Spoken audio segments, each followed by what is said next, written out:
Good evening, everybody. Huge Pop Wrestling fans. This is your host, Huge Pop.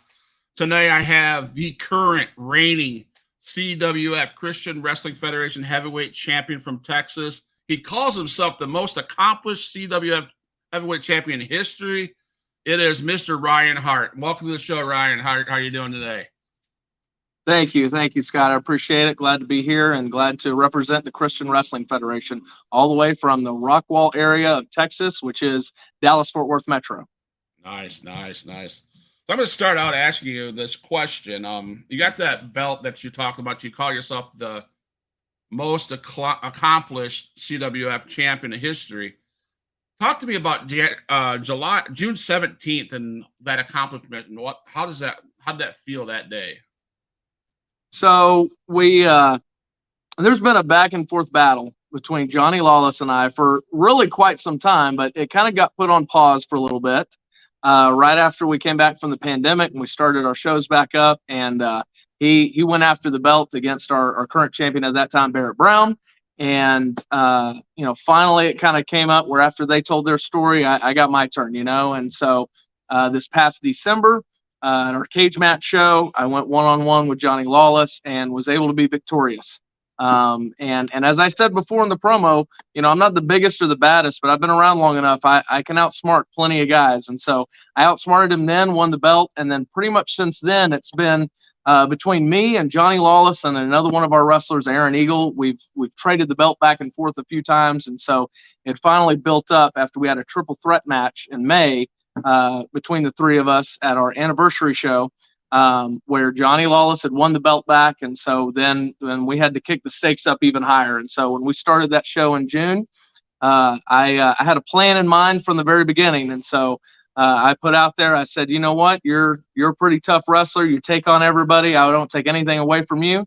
So I imagine you don't quit, right? There's no quitting you, Johnny Lawless. And so I proposed we had an I Quit match. He didn't want my tag team partner, the Guardian, to be at ringside because he knows what we're about. And, I'd be lying if I said that wasn't a part of my plan, but I still had more pieces to that plan. And so he could take away the Guardian, and that's fine. Jesus Freak, Rob Vaughn, stepped in and he added one more before we spent all night long going back and forth and said, you guys are done doing this. Whoever wins tonight, you don't get to challenge the other for the belt ever again. So that's what it all boiled down to. And all the while, all I had to do was be tough enough to last to see my plan out. And my plan worked perfectly. And all that it came down to was I was begging and pleading for my life in that moment. I will say anything you want me to say, Johnny. What do you want me to say so I can end it now? And he uttered the words, I quit. The bell rang, and I am once again the CWF champion. There you go. You're smart, man. So I'll give you that credit. I'm not going to say nothing about Johnny Lawless because I don't know what he'll say. But so, when did you find yourself loving the sport of professional wrestling? So, back when around '93, I was in middle school. I think 6th, 7th grade, and I can't remember what had happened, but I missed out on something. I was gone, and I found out that my sister got to watch a wrestling VHS pay-per-view that my dad had rented. And so when I found out I missed out on it, he rented it again. I got to watch it, and pretty much from then is where it started me becoming a fan.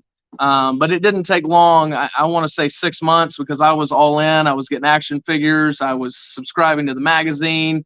I was all about the World Wrestling Federation, and we went back and rented and watched everything in succession that was on the shelf at Blockbuster, and I got all caught up. And before the end of that year, we ordered our first pay-per-view. But like I said, within 6 months was where it wasn't enough. I had everything memorized. I was memorizing the entrances, where they're from and their weight. But then it's just like reading interviews in that magazine. I was like, I wanted to know more. I wanted to know what was behind it. And so that's where that spark started, that of a dream of becoming a professional wrestler.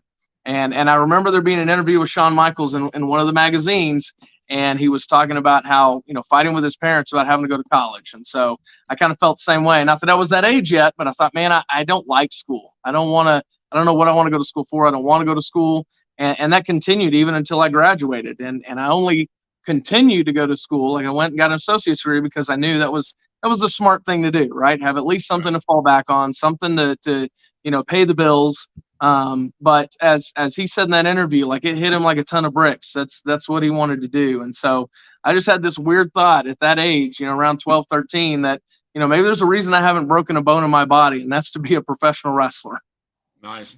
Well, we got two people in the chat, and I'm going to hold off on your guys' questions, but I will get to them. Okay, Justin and Mr. Robinson, but I'm going to go a little bit further. What are some of the wrestlers you enjoyed watching growing up?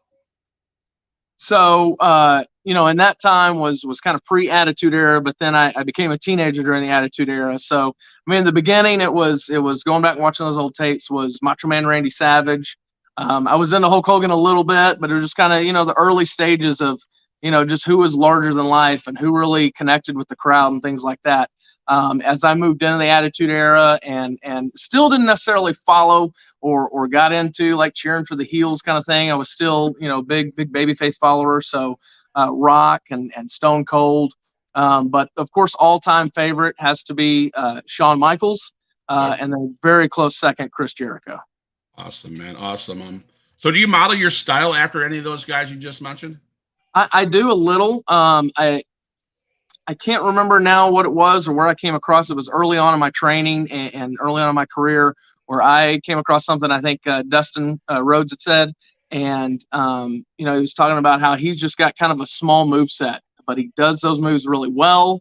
And he doesn't get real big and flashy. He doesn't have a big, long list of moves. And so that just resonated with me and because I'm not real flashy. I'm not a high flyer. And so I kind of more stick to the ground and stick to, basics. And so I just kind of ran with that. But at the same time, I didn't ever want to fully emulate or copy anybody else that I saw. And so I would, whether it was moves, I tried to limit myself to one move here, one move here, one move there, Chris Jericho, Chris Benoit, Bret Hart, Shawn Michaels.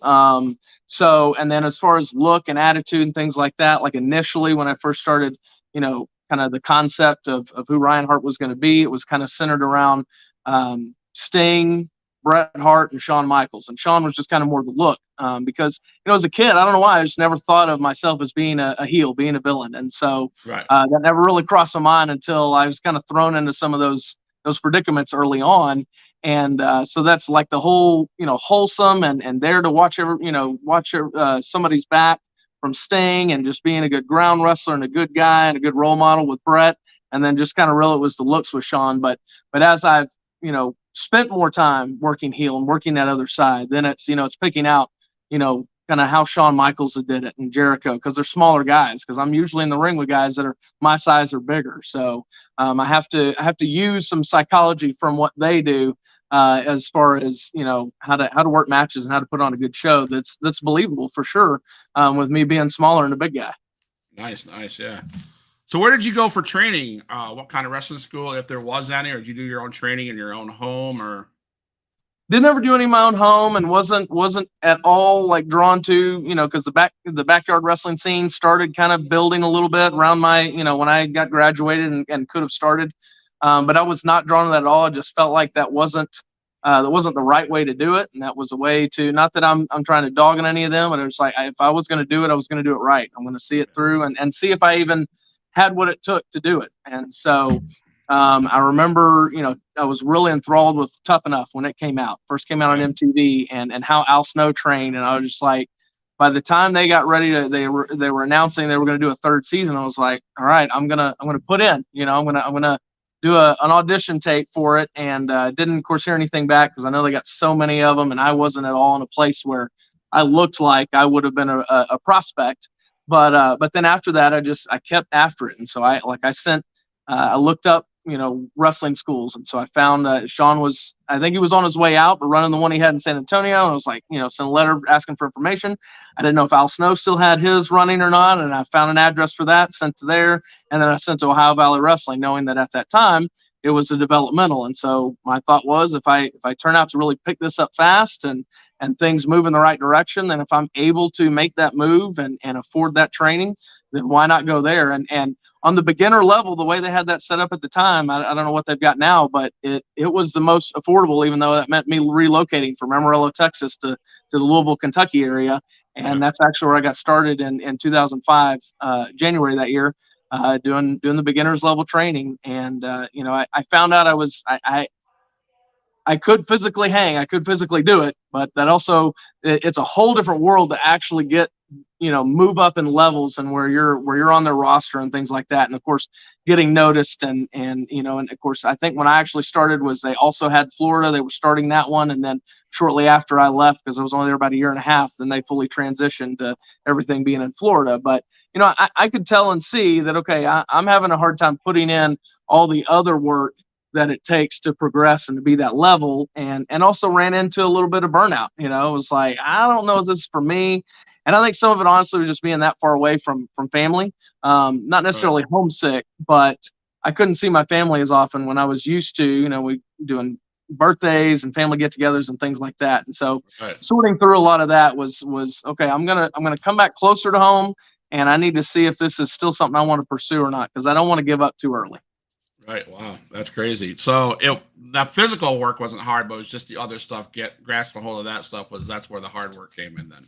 Yeah, the harder part was more the physical training outside of wrestling. Now wrestling itself and learning that, and I tell guys all the time when I first meet them or they're first training with us here at CWF that, everybody learns at a different pace, just like anything else in life. And so there's going to be some guys who pick it up really fast, and there's some guys that takes a little bit longer. It took me a little bit longer. Like I kind of stayed in that beginner's level longer than I probably should have, but also felt like I spent extra time on those basics and where, I got a good solid foundation before I moved on to more.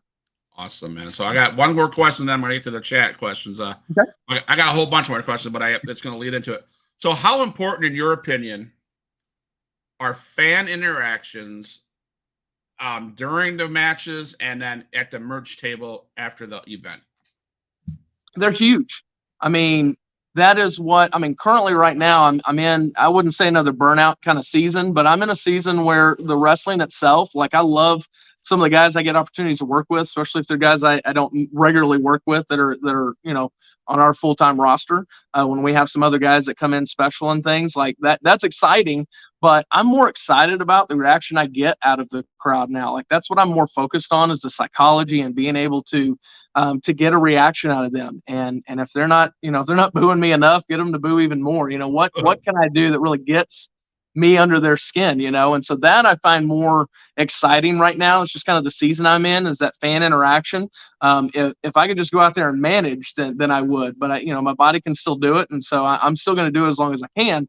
But that's actually what's more exciting to me right now. And we have the way our show's set up, and I'm sure we'll talk a little bit more about it later on, but even though I don't sit at a merch table and do that kind of traditional thing that you see at shows, we sit around the ring afterwards and sign autographs and take pictures and talk to people. And that's huge for what we do, right? We're a wrestling promotion, but we go further because we're also a ministry, and we're trying to reach people where they're at, in their souls and for their eternity. And so when we can continually make a connection with that fan base that keeps coming back, even if they're not traditional wrestling fans, they're fans of us and they're fans of what we do. Then if there's something that's not right in their lives, whether it's just getting to pray with them for them, or whether it's something that they want to make a decision for Christ, that's huge for what we do specifically, because we've got to be real and genuine and make those connections and keep them up. Absolutely, 100%. So I have Justin in the chat. He wants to know what is one of your dream opponents, a dream match that you'd have?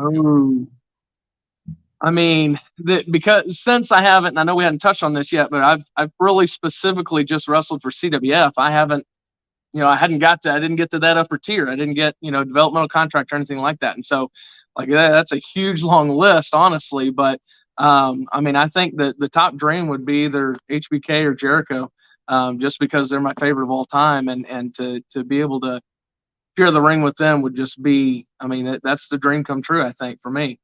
Awesome. So now I got another guy in here. He's from a promotion I cover, also MCW out of Illinois right now, and his thing is, I want a shot at that belt. Well, You're going to need to talk to our man in charge, the Jesus freak. But I'm sure if we could work something out, then we can work something out. You can get a shot. But just know I'm pretty smart. There you go. Who have you been? Who has been some of the most inspirational people in your wrestling career and in your non-wrestling life? Okay, I'll start with wrestling. I mean, again, that's still kind of an easy answer, I guess, but because of the transformation that Shawn Michaels made. You know, when you first start watching wrestling, you're a fan and you're younger. Like I said, I wanted to know more, and I liked reading the interviews, and I liked knowing about who the men were behind the performers and what they did in the ring and what you saw on TV.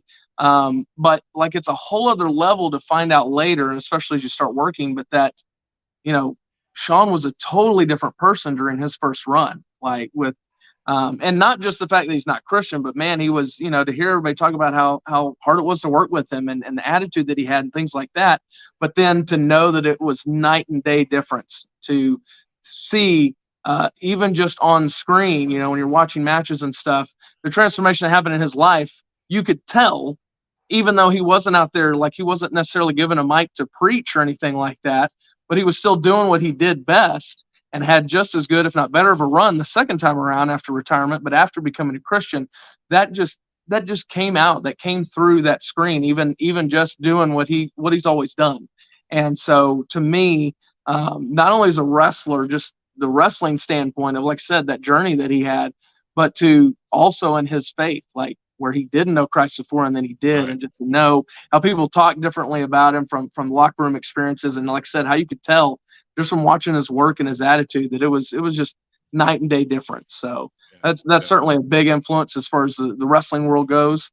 And I think in general, outside of that, I know, you know, I always looked up to my mom, even though there's some distance right now between us, but she was always a big one that I looked up to, and her faith and the things that she had to do. We ran into a point where I was 16, my sister was 13. That's when my parents got divorced, and she had to go back to school. Not back to school, but back to get her nurse's license reinstated, and had to go back to work at the hospital 12-hour shifts when, you know, she'd spent the last, you know, 15, 16 years being a stay-at-home mom. And so to just totally make that shift and have to totally do whatever it took to provide for her and her family. And then another one would be my youth pastor, from the tail end of when I was in youth, and then I also worked for him as a youth intern, where I got to learn about being a youth minister and all. But we don't talk quite as much anymore. He's currently a missionary, and but for the most part, you know, every few years when he's kind of back here on furlough, I usually get a chance to catch up a little bit with him and his family. But he's been another one who's been a big influence in my life, you know, leading up until especially for like as I got started in the wrestling career, but then even still to this day. Okay, awesome. So the next question is like a two-parter. What is your experiences like working in front of various crowds? I mean, you know, the pandemic, regular wrestling events, to even your school assemblies and the church events that you do. Is there a big difference in there? Or do you just go out and do the same thing every time?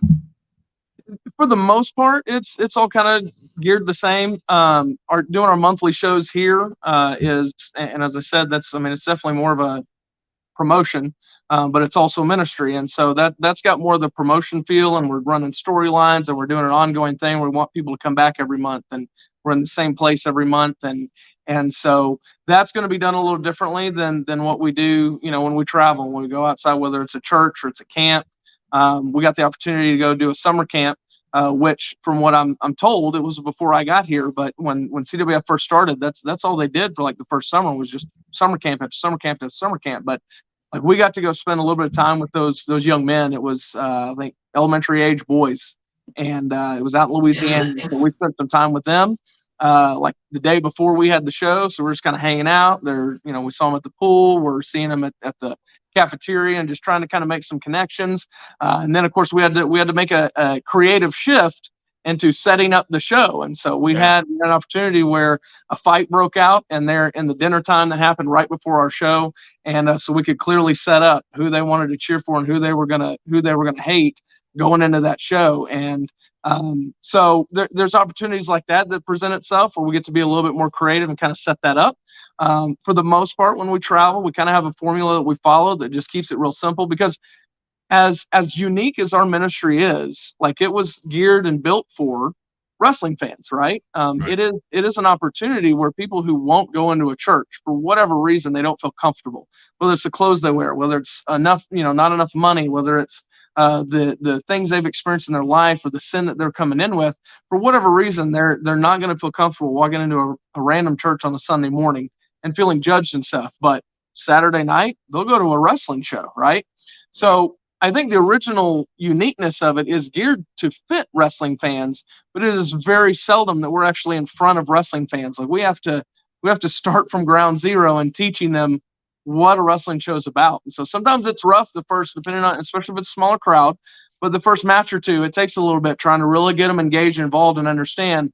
You cheer for the good guys, you boo the bad guys, and here's what's going on. And so we've kind of got a formula on a lot of those travel shows where we keep it real simple, good versus evil, and set that up for them so that they can catch on as quickly as possible. And then the main point is, of course, by the time we get to the main event, where they are all in, they're all about it from every age demographic and whatever, they're super excited. And then we know, okay, we've got a captive audience. So what's most important after the show's over, like right after that main event, is where we share the gospel. And that's what's most important to us. And so we build everything to be as effective as possible and the best caliber as possible, so that we gain that audience for what's most important there at the very end. Absolutely. That reminds me of us. Like I said before we went on, that I was a youth pastor up in Michigan, and we put on it was a lock-in, so to speak, and I had a DJ. I had a DJ system, and I had music. And I thought, I loaded it up with a bunch of Christian music, all art, rap, rock, whatever. I was playing it, and nobody was in it. No one was doing anything. They were just sitting at tables. And my pastor comes up to me and says, "You have to get to where they're at first before they're ever going to be where you want, where you'd like to see them." And I'm like, okay, cool. So I started playing the secular music a little bit, and they got more into it. And you tossed a little bit of the Christian music in, and they got more into it. And by the end of the time, at the end of the whole dance party or whatever it was, right before the message was in the sanctuary at like midnight, they interacted with everything. Now they wanted to sit there and listen. So I get what you're saying. The build up all the way up to the final match. You have to do that. It took one time of doing trying to throw up an event to get people to understand what we're trying to do. So I totally get what you're saying. So how long you been in the business of professional wrestling? I started my training in January 2005. So it's a total of 18 years. I spent a year and a half training OVW, and then that's where I ended up making the move down here and started with CWF.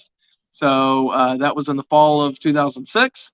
Other than I think I had a 3-year hiatus in the middle there shortly after I got married. It just kind of became tough keeping up with things and trying to focus on, being a dad and being a father. And so got an opportunity to come back where, Rob had reached out to me and said, hey, if your schedule allows, can you come back and do monthly shows and be at training once a month at least? And I said, we'll give it a shot. And I've kind of been back ever since. So gone through some tough things in life outside of CWF after that, during that time. But at the same time, it's where I needed to be because of the brotherhood that we have. Like, it's a tight knit group. We meet every week on Mondays for training and Bible study, and we build those relationships, that brotherhood. And so that I know, even if I'm not here regularly or whatever, I can reach out to those guys, and we'll pray for each other, and we'll walk each other through whatever it is. And so just like I've been there for other guys, they've been there for me. And so even though it's the hardest thing I've ever had to go through,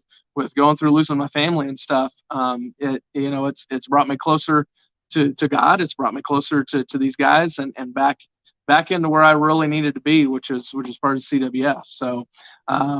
So other than just a short little hiatus there where I didn't wrestle, I've pretty strictly been CWF. It's given me everything I wanted. Like when I first joined with these guys in 2006, I got to go on a road show where we hit a couple of different towns and did 3 shows. And kids wanted my autograph, and so I got to travel. I got to sign autographs. I got cheered for. Like I was like, wow, this is being a superstar, And then at the same time, I didn't have to worry about, a lot of the things that you hear about that is prevalent in a lot of locker rooms, but indie promotions all the way up to the big stuff. But that the drugs and the alcohol and the sex and all the different temptations that come with that, that's not my scene, and that's not what I want. And so like I think it was just the best fit for me, and I don't really desire to do wrestling outside of that. I'm sure if I had different special opportunities where somebody specific reached out and said, hey, I want to work you on this show, would you mind coming out? Then I'd be open to it. But it's just not something, even though we've got a lot of different promotions in the DFW area, I could be wrestling, multiple times every weekend. I could travel, but it's not really where my heart is. My heart is the fact that we do this for God, and we do this as a ministry. Right. That's awesome, man. That's awesome. So any advice to young male or young females coming into the business and making the commitment that it takes to be professional wrestler? I know it's kind of different with your promotion, but is there any advice you give new men and women coming into the profession of wrestling?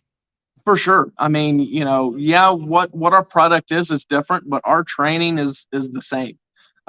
Now we don't have women currently involved, and I don't know if we will, but it's strictly a men's ministry. We do have women that help us at our shows, some of the wives or girlfriends or whatever that help with concessions or merch or taking still photos, things like that. But as far as the core of our ministry, we're an outward ministry for our shows and the audience we're in front of. We're also an inward ministry as men. And as I talked about before, that brotherhood. So, but our training is still the same. I remember after first coming here, I was asked several times, and still am once in a while, that, hey, how does your training at OVW compare to what we do here? And I'm like, y'all are doing the same stuff they did, So we, again, as I mentioned before, like we try to make everything that we do as top caliber, as best and as effective as it can be, just as if we were a real promotion. We don't want anybody to look at us and go, what are these guys? They don't know what they're doing. So we take it very seriously that we're just as professional as the guys on TV. So to get back to the question, the advice I'd give is, listen. I know that's a difficult thing. I think I recently spent 3 years in education, and the kids these days, it's harder for them to truly listen, I think. They seem to, and not that that's any different than years past, but it does seem like it's become a bigger thing where the younger they are, the more they think they know, and the more they think they've got it all figured out. And of course, with YouTube and the internet, the things that they all grown up with practically since birth, they can Google and YouTube anything, and so you can feel like a pro before you even step foot in the ring. And so I would just highly encourage listen, pay attention. We tell guys that if they have to be sidelined for whatever reason, like usually it's an injury, but if there's some reason that you can't physically get in the ring because you may hurt yourself worse, by all means don't, but still be here. Be in the fellowship, stand at the ring, watch and listen so that you don't, as much as possible, miss anything. Right. So I think that's really big key, is to listen, to be all in. That's what I had to realize was, okay, I'm going to spend $500, and I've got to spend that money, even whether it's a day or whether I get 6 months out of it. And so had I, after one day, given up, then it is what it is. And it was one of those things when I went into it, I just had to commit to, I'm not going to know if I can do this unless I try. And so I tried, and I kept going, and I, like I said, I could hang with what we were doing. But as far as that upper level of getting noticed and things like that, the certain look that they're looking for and the time in the gym outside of that, I knew I wasn't doing, and I knew I wasn't taking, doing other stuff that maybe, shortcuts and stuff to get there. And so that's part of where that struggle came in. And so it really depends on how far do you want to go with it and what do you truly want to do. And then just continuing to commit to yourself to do whatever it takes. And like I said, just keep listening. That's good. I mean, I think that's probably relevant in anything you do, caring for kids. Sure. I hear that all the time. My wife and I talk about that all the time. If you just pay attention and listen, really what you just did, we talked about it 20 minutes ago, was listening and probably wouldn't have got to this point again. So, Right. Tell a little 6-year-old, don't ask to play video games. Mr. Scott will tell you when we can play video games. Well, 20 minutes later, he's asking to play video games, right? And you're like, no, if you would have listened to what I said, you probably would have been playing video games by now. But now we're going to talk about this again. So I get the listening part. That's awesome. For sure. And it's not because that can come across, because it all depends on as you work your way up, and you start working in other locker rooms and stuff to try and get your name out there, you're going to be working in front of different people. And so if you're not a good listener, that may come across to somebody, the right person, the wrong person, however you want to look at it, as being disrespectful. And right. you don't want to get stuff shut down that just because, the way you inadvertently came across, in your action. So. Well, I was talking to somebody a while ago. I don't know if you remember this. About a year ago, there was this media scrum where CM Punk and the Elite got all met out of shape, blah, blah, blah, blah, blah. And we talk about guys in the locker room, the veterans like Sting, like William Regal, like Kenny Omega, and all those guys in the back that are telling these young bucks or these young people to just pay attention. Do you feel that the young up and coming wrestlers need to start paying attention to what you old people or the veterans are saying? I think so. I mean, for the most part, what we run into, we typically get a good group of guys that come in and do training with us specifically anyway. And since I don't really venture out, then I'm not seeing it, everywhere else. But most of the time, the guys that we've got coming in are typically pretty good about that. Okay. And that's like, we're not super selective. Like, it's not necessarily closed off. If we know that you're, there's been some guys that we kind of found out, okay, by the way you're acting, we don't really think that you fit in with what we do, but we're still going to let you train and we're going to try and, minister to you and do what we can. But even those guys, like a little rough around the edges, or maybe don't quite believe what we believe, they're just here for some quality training and then move on. Then like they've for the most part been good about listening and paying attention and being respectful. So right. I think it's also probably just in how it's presented and how it comes across. But really it's the attitude of the other person. And so whoever it is going to find out real quick if they're being real, upfront and too assertive and like they know everything, then they're going to make enemies really quick and they won't get the opportunities that other guys get. So, we run a kids training, and we were just telling them last night, we're doing kind of this upcoming show is going to be where we're crowning new champions. And so it's real exciting for them. But at the same time, it's like we're instilling in them, it's not just who the best wrestler is. It is an all around effort, which is what you see in as adults being in professional wrestling as well. It's an all around effort. And so I think that's the other thing for them to grasp. Those who are in, early in their career and just training, put in the work and the effort to serve, to know that paying your dues is a part of it. And that doesn't necessarily mean getting pinned every night for a year and a half. That means setting up and tearing down the ring. That means helping set up the arena or tear down, clean up, putting in that work and effort. And I know one of the guys, he was helping us last night, and he wrestles other promotions in the area and he travels, but he told those kids too, he said, that speaks a lot more, that speaks volumes to those vets and to those promoters than anybody who's got the best ability. If you've got the best ability in the locker room and you're acting like a diva, you're acting like everything needs to be owed to you and given to you and entitled, like you're probably not going to get the same opportunities as somebody who clearly is busting their butt and serving and helping and doing whatever he can to help further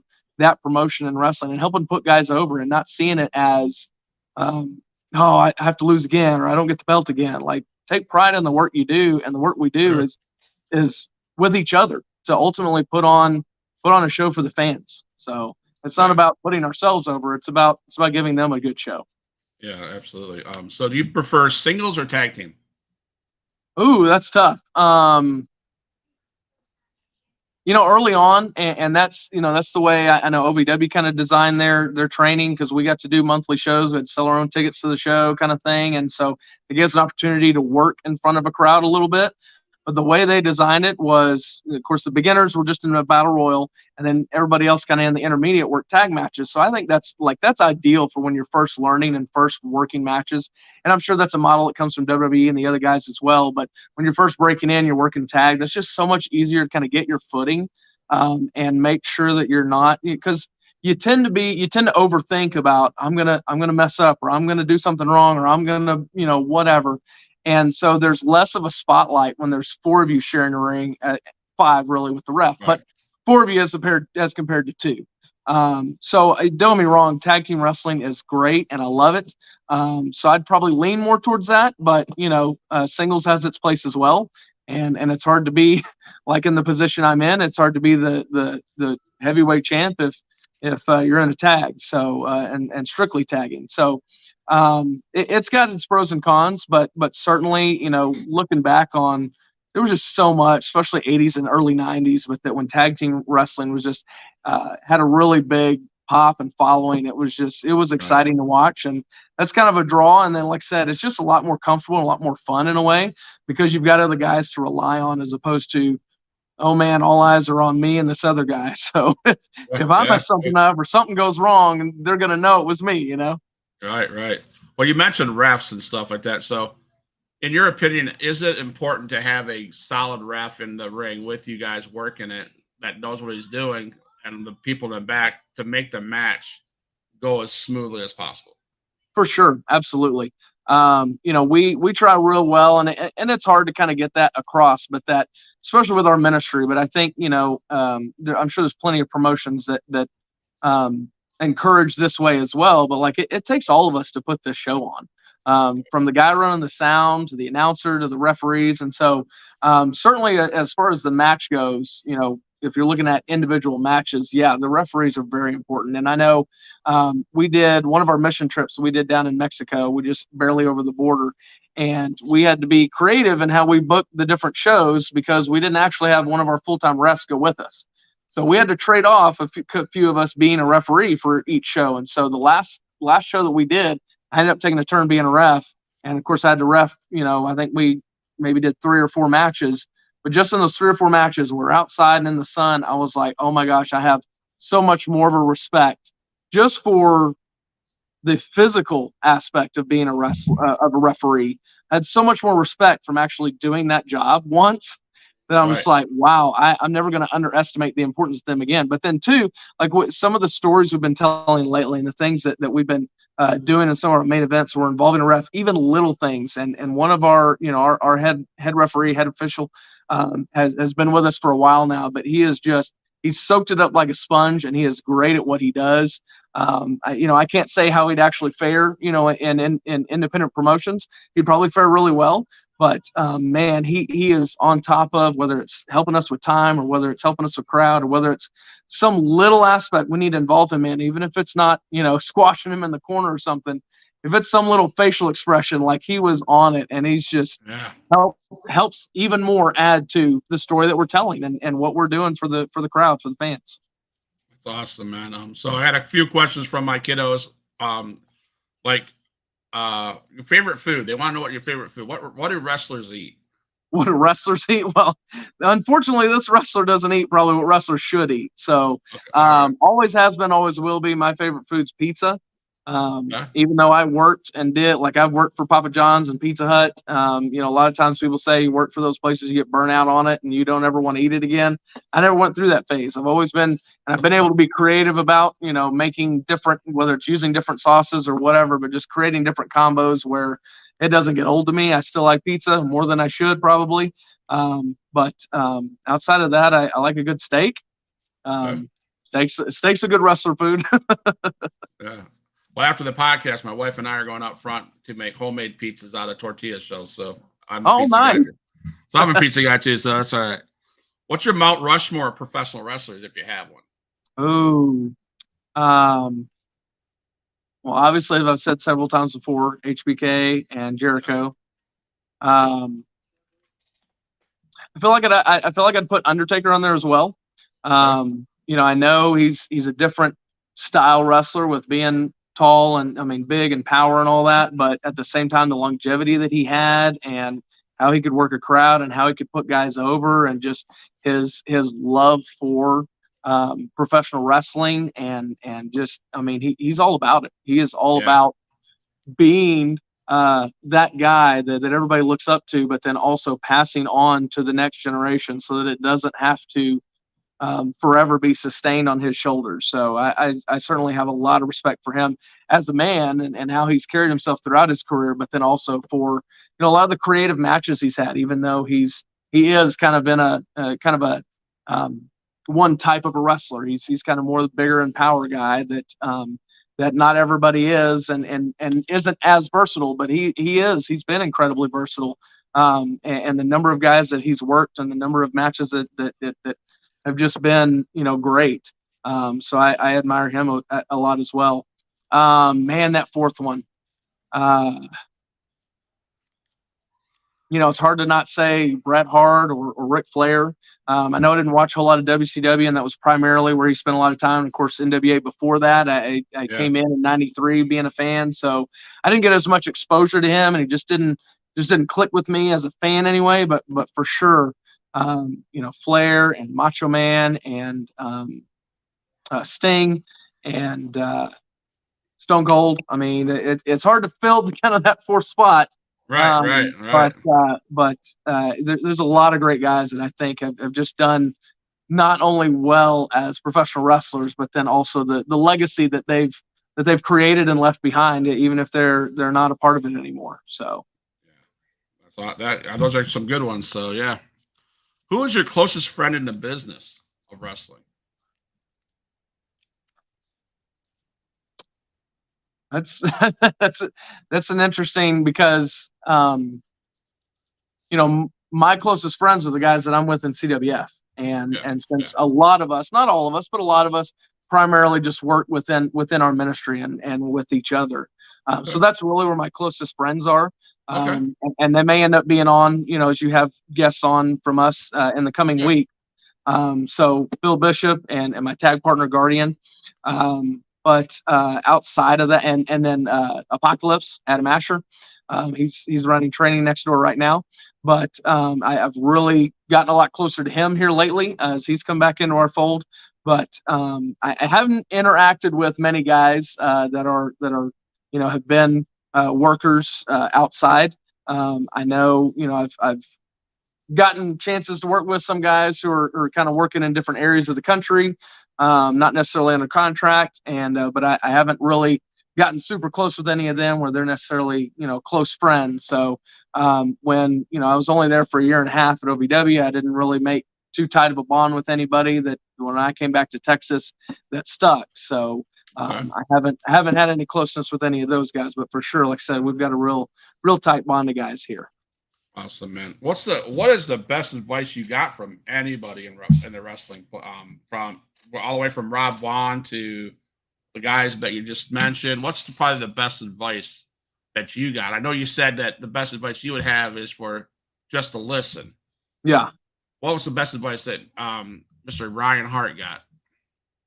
I'm going to go with, just because it's like nothing else really sticks out. So I'm going to go with what's most recent. As I mentioned, Apocalypse, Adam Asher's kind of been helping run our training lately.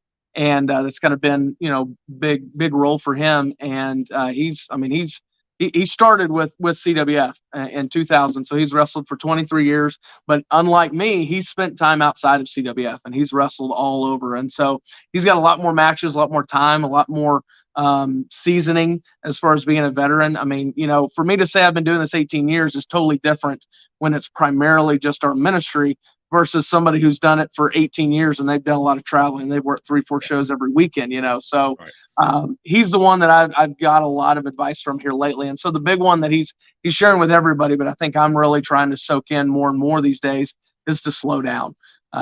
Not that I've ever been a real fast or had a lot of speed and that's not really my style, but even in just doing the basics well and doing whatever we do, the story that we're telling, we can tend to get in a hurry and we do stuff too fast. And so I think that's something that he's been learning more and more over the years that he's trying to pass on. And so I'm trying to be more aware of that. as I'm, at this point in my career, but to really slow down and to take those moments to, like I said before, interact with the crowd more. And so if there's a moment where I can slow down in the ring and to interact, then that's going to gel all that together really well. So it's never, you never learn everything. And I think a lot of things in life are that way, but wrestling is for sure. There's still things I'm learning to this day. And I'm glad to have somebody like him over there helping us train.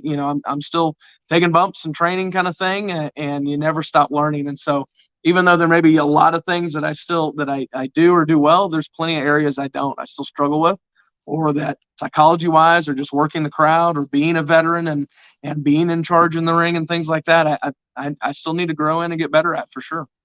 Wow, that's good advice. I mean, not just wrestling. I mean, we need to all stop and slow down.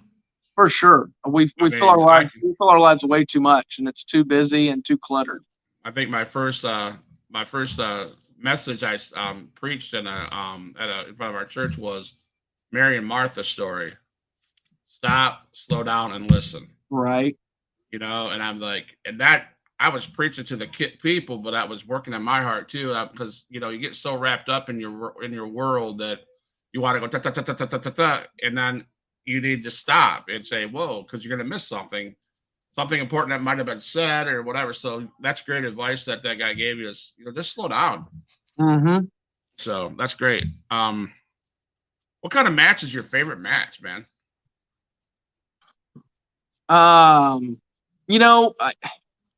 gotten a great opportunity, and that's like the phrasing I use about being most accomplished. Like I don't want to say decorated, and I'm not going to try and say I've held the most belts. And it's, even for us, it's not so much about the belts. It's more of a prop. Yeah, we use it to tell a story kind of thing, but it doesn't mean, it doesn't mean I'm the best wrestler. But so to me, when I say accomplished wrestler, like I've gotten to experience a lot of firsts for our ministry, and then just a lot of, handful of different gimmick matches and stuff like that. And so those have their place when you're telling a story, as long as it's not, less is more. And as long as you're building up to that. And so I've gotten to enjoy a lot of those, because that's one of those things, as I mentioned before, like I got to experience everything that I was looking for, getting to travel and getting to wrestle and getting to kind of have that notoriety or celebrity kind of feel, getting your autographs and giving autographs and stuff. So like I've gotten what I thought I would get out of being a WWE superstar. And so I'm content with that. And then getting to use it for God is just incredible. And why I continue to do it, and do it solely for CWF. But I lost where I was at, but to get to do different things, different gimmick matches like that, or different just outside the box or creative opportunities and telling stories, is like, that's one of those things that's kind of missing. Like that not that I dwell on, or that I think, man, I really wish I would have this, that, the other, whatever. Maybe I could have gotten signed and then I could do. But it's those little things that are like, okay, cool. That's something that I wouldn't have necessarily expected to get to do, that I'm content with working here. Right. That would be kind of out there. And so I've gotten to do a lot of different things like that have been, kind of extra special. So the ladder match is fun. The lumberjack matches are fun too. But I can't narrow down just kind of favorite, but like I said, just getting to interact with the crowd and tell the story, like I just get really excited about, and I love getting to try to challenge myself to be better than I was before. I know anytime that I've flipped, whether I'm face or heel, like if I'm running as heel for a while, I'm like, and it's time to turn me face. It's like, okay, I want to see if I can be a bigger face, get more over than I was last time. And then when it's time to turn heel again, it's like, okay, I want to be better. I want to be, get hated even more than I was last time. And so I think growth opportunities like that are what kind of keep me going. And to just get to go in there and have fun and tell that story physically in the ring, with guys that, for the most part that we spend time together and we love and are involved in each other's lives, like that's just exciting. And it's hard to narrow down like a favorite type of match kind of thing, because just what we get to do is, I mean, I wouldn't have thought it was possible, to get to do this, but then to get to do it for God, like for something that goes beyond, fame and fortune here on earth. doesn't really bother me. Yeah, that would have been cool, and that's what I dreamed of when I first started, dreaming of being a pro wrestler. But now, like the privilege and the honor to get to open people's eyes to a savior that loves them and that will impact them for eternity. Like, you can't get bigger than that. Absolutely not, man. That's awesome. So have you been in a steel cage match yet?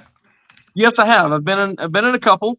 Those are interesting as well. We've typically, the way we do it, we end up having a whole night of steel cage matches because it's just too time consuming to try and set up and tear down. And so a lot of times those get where they've got some added little gimmicks or something to them, so it's not always just the same match every time. So that's good to change it up for the crowd a little bit. So yeah, that's a different environment for sure. Like, I remember watching those as a kid, as a fan and all, and you're just like, oh, that's so cool. And when you actually get to experience it, it's like, whoa. That's I can't imagine that cage is forgiving at all. No, it's not. And then like the one that we've been using, like it tightens in pretty close to the ropes. So when you're running the ropes, you're hitting that cage. So it is not forgiving at all. When I watch, I follow an indie promotion here in the Panhandle of Florida, and then I watch a lot of other stuff and chair shots and steel cages and stuff like that. I get it. I get the outcome is scripted. I get all that stuff, but when I hear fans, say that this sports is fake, and I'm like, I get you, okay. And it was described to me by Danny Birch or Martin Stone today. He said, take two figure skaters out there in the middle of the ice. They're skating around. One is trusting another one to throw her up and catch her and spin them around and stuff like that. But there's always that unforgiving ice if you fall. Mm-hmm. It's gonna hurt. For sure. He goes, it's scripted, it's choreographed, and it's so beautiful. In the end, if everything goes right, we're successful. But if it doesn't go right, someone's going to get hurt. So is that is that what your take on is when people say that what you do is fake?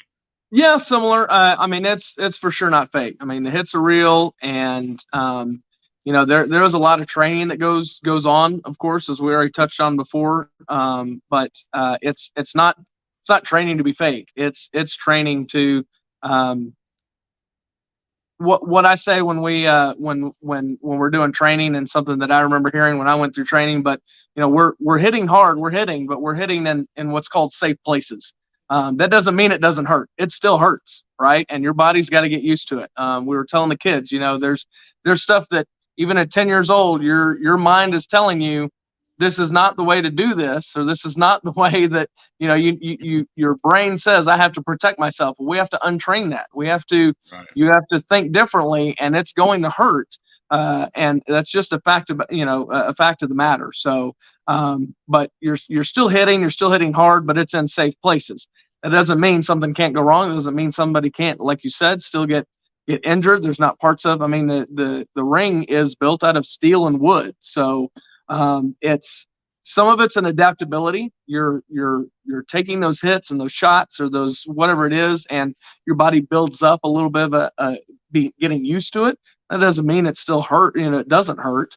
And then if you're doing it right, and you're worth your salt, and you're truly a student of learning professional wrestling, perfecting your craft, then there's very little about it that you want to call fake. It's still, as much as possible, it's hits, and it's hitting that ring hard, and it's doing stuff over and over and over again that tears down your body for sure. I can't I don't have the laundry list, thankfully, of injuries that a lot of other guys do, but just from the little bit of time comparatively I've spent wrestling, I can't sit in a car for a long road trip without the small of my back just killing me, because that compression of landing, giving a leg drop or whatever it is, landing on your butt, you're compressing your spine, and so that can't help but tear your body down. And so all those injuries and the things that those guys talk about, whether indies or all the way up to the big leagues, it's legit. It takes a toll on your body for sure. So there's nothing fake about that. Do you have a plan B if something happens? Not really. I'm as I mentioned before, I've just always said I'm gonna keep wrestling till my body says I can't. And then, I still want to be involved with the ministry. Like I said, every aspect of what we do is an important role. And so if there's somewhere else I can play a role, whether it's as a manager, whether it's as an announcer, commentator, whatever, I'm still interested in and willing and drawn to help and serve and be a part of what we do in this brotherhood. So if I'm not physically able to do what I do in the ring anymore, I'm going to find another avenue to keep serving and keep helping and keep doing what we do. So since it's not kind of my, what I'm pursuing outside of my 9 to 5 and beat my body up over, several times every weekend and traveling, then it's not something I'm putting everything into and hoping will pay the bills someday down the road. Then I don't have to worry about when that's gone that there's something I'm going to be missing kind of thing. Am I going to miss getting in the ring and doing some of that? Sure. Who doesn't, especially if you spend enough time doing it, but to still be connected and involved. And especially, like I said, with it being a ministry and we've got a greater purpose in what we do, I still want to be a part of that greater purpose any way I can. That's awesome, man. How do you balance family and relationships with everything that you have going on at CWF?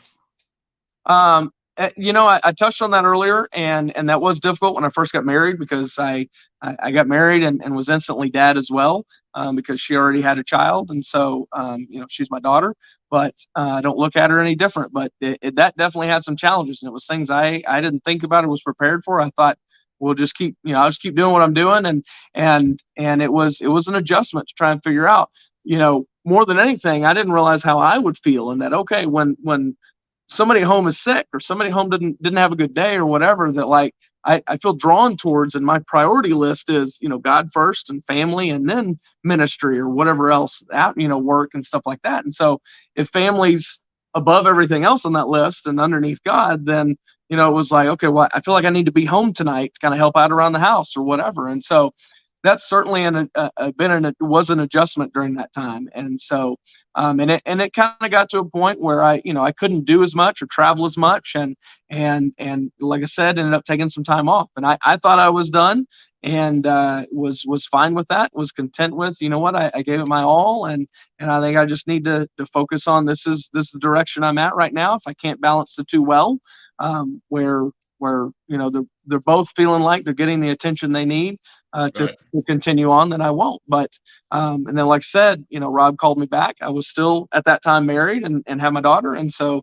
I worked myself back in a little bit, and that worked, even though we were busier than we were before, and we were able to better find that balance, and to get adjusted to it. And so even though unfortunately I've gone through now, divorce and all that, it's easier now in a way, because I'm back to being single and having more time. So it's not as time constraining. But then, and it also depends on your work schedule too. And so if you're able to, it's always been to me about making this a priority. And so if I can, work everything else around that. There's going to be times where it doesn't, but because what we do is so unique, so special, and it's more than just what we do for the fans. Like I said, it's an inward ministry as well, and a connection that we all need, and that even men need.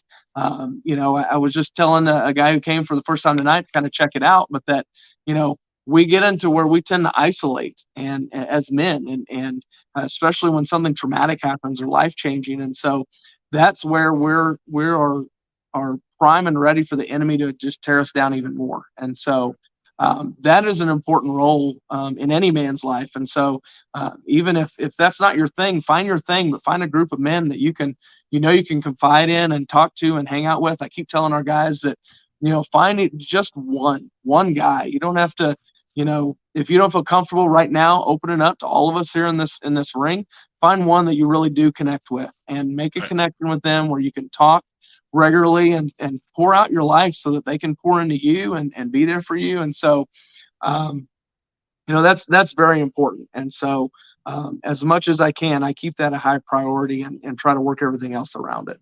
Awesome, man. Well, I asked you earlier if there's anything on message. I said, hey, how do I look you up? Blah, blah, blah, blah. You said a lot of just on CWF and Facebook. So I found this funny thing on Facebook regarding you. Okay. I think it's you. It says, so Ryan Hart, rumor has it that you play your entrance music every time you walk into your house. Is that true? That sounds like a Johnny Lawless line if I ever heard one.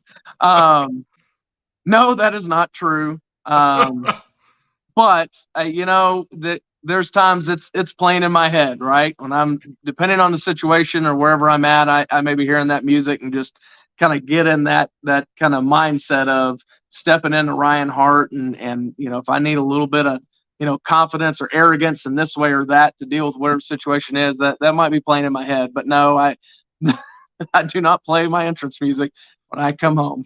What is your entrance music? It is currently, I'm trying to think. You would ask that. It's called Hostage. I can't think of who it's by right now, but I had gone and looked up. It's been a website I go back to every so often, but it kind of has some more indie, heavier kind of rock and metal type Christian music, Christian artists that don't really get played on traditional radio. And so that's typically where I keep going back to, just kind of keep, make sure everything's kind of Christian, because most of what we do, I mean, we've ever since I've gotten started and involved in 2006, that's kind of been everything we do from start to finish needs to kind of reflect Christ, and so that goes down to the music as well. And so I've just stayed in a mindset of if I'm changing my music up, then I'm going to seek out something that fits, but that is Christian as well. So even as you mentioned before, when you're a youth pastor and you're introducing those students to, okay, here's what you're used to, because you're not typical church going kids, and then I'm going to work in stuff that sounds similar but they're actually Christian. Before you know it, they're listening to nothing but Christian. And so same kind of way, if you can you find a good song or band that like just represents what I'm walking out to, and they're Christian but they sound good and they sound like some of the mainstream what we call secular music, then I mean that's another connection point to the crowd. I think that's another key point for me, but to help me get in that mood and get in that mindset of going out there and being in front of that crowd. So awesome, man. It's been a great time. It's an hour already went by, man. That's crazy. So I know you got Bible study at 9:00, but I have a couple more if you have time. Sure. First of all, I feel like this is appropriate time. So can you share with us your testimony and how God is playing a part in your life and in your wrestling life? Does it all wrap together? So I guess the floor is yours. Can you share that? Do you feel like you could share that? Absolutely. So my testimony, how I came to know Christ, I was 9 years old. And I can't tell you right now what, I don't actually remember what I actually heard in church from the pastor, but I heard something that piqued my interest where my mom talked to me afterwards. I asked questions back at home. And so she took me to she took me through in the Bible, the different verses that we call the Romans road to salvation, and explained to me, how that works of receiving Jesus Christ as your Lord and Savior. And that night, before I fell asleep in the top bunk of my bunk bed, I prayed to receive Christ. So it hasn't been easy ever since, and I had a I don't want to say a rough start in the beginning, but I didn't really know what it was all about, and I wasn't really growing and maturing in the way that maybe I should have been or could have been. But later on, as I mentioned, my youth pastor before, he after I went to my first church camp as a youth, after my sophomore year, like then I was like, my eyes were just open to so much more, like worship through song and how the kids are raising their hands and the songs that just really touch your heart, and just you felt like you were literally praising God, like that. My eyes were really open to that, because always before on Sunday mornings it's mostly hymnals and stuff, and you just as a kid weren't connecting with that. And so to connect with that being a little different and just seeing everybody else, like this is the first time, and it's like I wanted more of it. And so like after that, I found myself up there every chance I could. Every time we had something Sunday or Wednesday events, I was up there. And like I said, I felt kind of called to ministry, going on an event, I think as an adult sponsor. And I just kind of felt like God was telling me to be involved in youth ministry. I didn't know what that looked like. I'm still working on figuring that out, because I've kind of been away from that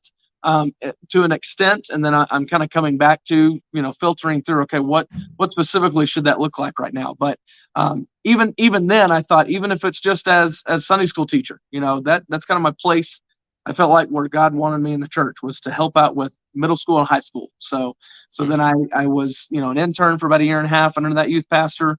And so, things were pretty good up until kind of being out on my own.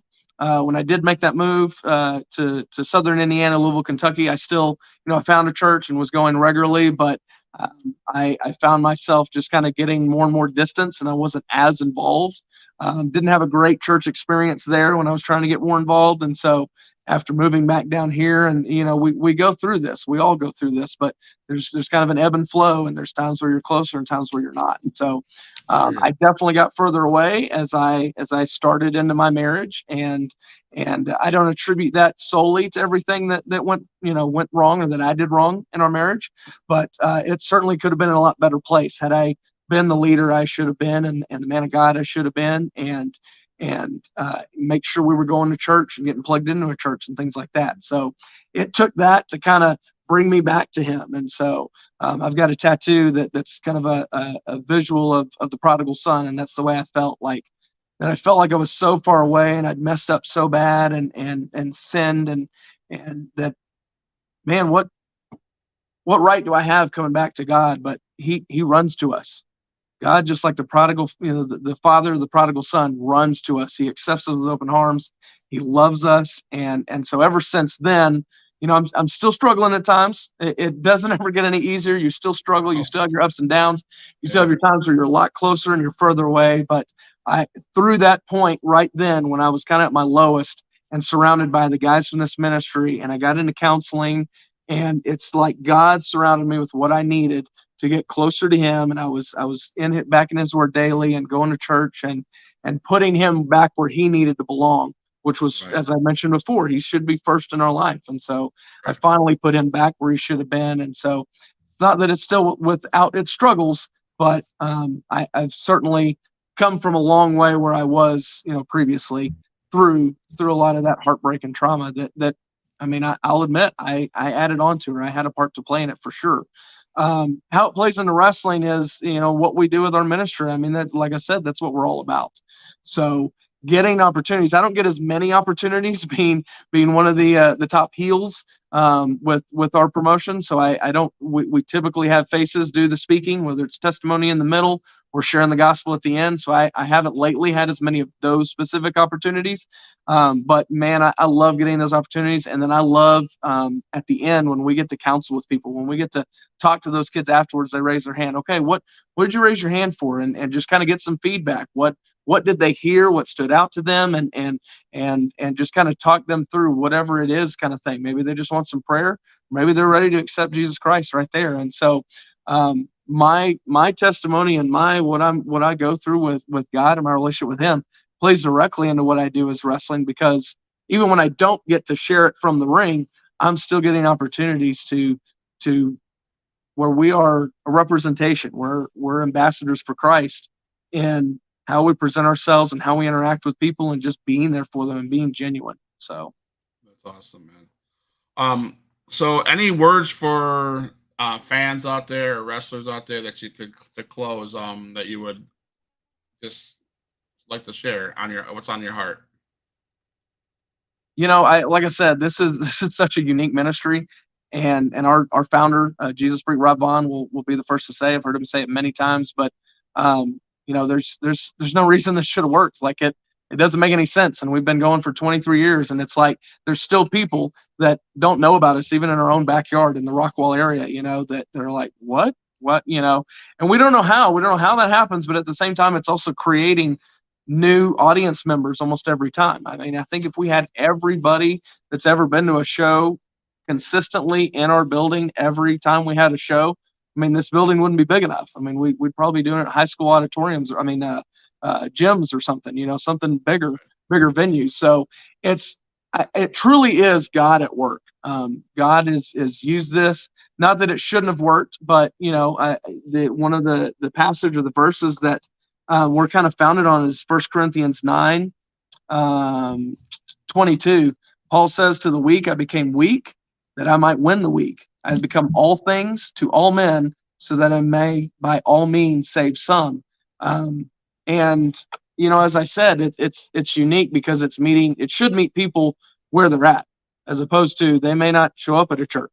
And even though we're not typically in front of wrestling fans like you'd think we would be, we're still seeing people give their lives to Christ. We're still seeing people impacted, and we're still seeing his work being done through us. And it's certainly not from anything that we're doing, because clearly if we were doing this right, everybody would know who we are, I think, if we knew how to, whether it's a promotion issue or whether it's, I don't know all the different parts that play into that could make us more famous even in our own area. But at the same time, that's not what we're after. And so it really is about what God is doing in and through our ministry. Absolutely. That's a very good point. And that's one of the reasons why I'm so happy with the connection that we've made with me and you and Robin, CWF. And I just felt like what an opportunity it could be for you guys to share your stories. And whoever listens to this after it's over, if they go through the Facebook or they go to YouTube, wherever they watch it, something I'd love to see is them. Maybe they're the lost person that needed to hear this, needed to hear your story, So I'm glad that the opportunity is here the platform is here for you guys to share your stories. I think it's really crucial for us, the world, because we're not in a great place, if I could say so, I guess.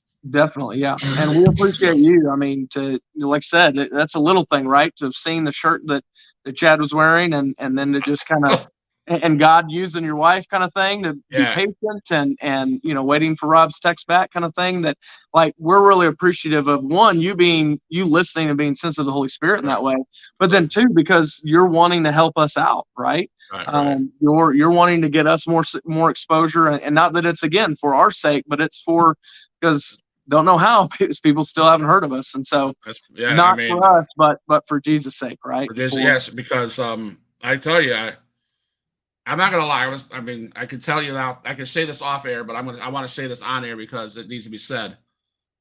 At first, I was like, man, my fan base, are they going to accept this as a Christian Wrestling Federation? Well, my heart said they need to hear it. Who cares? Yeah, for sure. We need to get this out there. More people need to know about CWF. More people need to know that there are wrestlers out there that have a story, that have went through hell and have came out victorious. And you know what I'm saying? So and I was like, you know what? The heck with the people that are following, because they're going to be there or they're not. They're going to come or they're not. Right. And they're going to hear it or they're not. And so I just want to have that opportunity for Jesus. It's not about me. It's not about this podcast. I mean, I can take Huge Pop podcast off the screen, and it'd be for what Jesus wants for the creation. He wants everybody to make it to heaven. If we can get the word out and cause that's just so awesome. Right, for sure. And then you're helping us to further the kingdom as well. So yeah. So I mean, like you said, it's not about you. It's not about me. It's about what Jesus is doing through our lives. And yeah. So so I'm gonna just give you the closing. Thank you, Ryan, for coming on the show. Is there anything you need to say before we sign off, and then I'll just meet you in the lobby? Is there anything you need to say? I don't believe so. I mean, I did bring with me, because I saw that Huge Pop Wrestling, your podcast is based on these guys here. These are the only two I actually own. They were gifts. That's sick, man. One's The Undertaker and one's Ryan from The Office, favorite TV show. So they were gifts from a family friend of mine who, I mean, she's a huge Pop fan. I don't know how many she's got, but she's got a huge collection of them. She buys them as gifts for friends. And then I've got as a little award that was made from one of our sister ministries, CWF West Texas. They give out little Slammy awards, and they last year, I believe, or the year before, they gave a little Ryan Hart that they painted up. And so I've got a Ryan Hart. That is sick. I need that, man. That's awesome. So I did want to be sure and share that with you. Give you some props there for your unique podcast. I know I didn't get to watch many, and I haven't been following long until I just met you. But I think it's cool what you're doing. And I can't thank you enough for having me on and hearing my story, and then hearing the story of the CWF. I'm looking forward to the opportunity we're going to have for more guys to get to be a part of it as well. Absolutely. And then for sure, if we can, in part of getting the word out. I don't have it all memorized. I should have had it all written down. I just wasn't quite as prepared, but we're christianwrestling.com. That's our website. We've got a Facebook where we run majority of our social media stuff through. So all of our YouTube videos are put on there. We are currently running 2 shows a month that are here in Fate, which is in the Rockwall, Texas area in DFW. We've got one that's we're calling Uprising, which is kind of more where we're kind of trying guys out, not necessarily that they haven't earned a spot, but they're just not full-time with us. They wrestle other areas, and so we bring them in for an opportunity. And then what we call CWF Eternal, which is the one where our main group of guys that wrestles on, and our longest running kind of storyline show runs out here in Fate. But those are all turn right around within the next 48 hours typically, and put out there on YouTube. I want to say it's CWF Rockwall, but I think we got a couple different ones, so I'm not 100% for sure. But there's going to be those links in Facebook as well that take you back to our YouTube, and just follow us and subscribe and keep up with us. And even if you can't make it to Texas, you can still be a part, and whether it's through donations or through prayer. I mean, pray for us. We've been on a few mission trips before. We were set to go on one to Costa Rica this summer, but it just didn't happen. So we're hoping that'll still work out in the next year or two, maybe. And then of course just the traveling that we do. If you're a church, whether you're involved in church or not, or you're just a church member, we do school assemblies. I mean, there's so many different areas that we can help out in, and introducing Christ to people. And so you want to bring us in, and get in contact with Rob Vaughn, and he'll give you all the details, and we'll see if we can't work together to help introduce you and your whoever's in your community, in your area, but introduce them to Christ through pro wrestling. Awesome, man. Thank you, Huge Pop Wrestling fans. Thank you, Rob Vaughn. Thank you, CWF, for coming on. I'm gonna play my exit songs music, and if you just hold up and don't jump off the thing, I'll talk to you in a second, okay?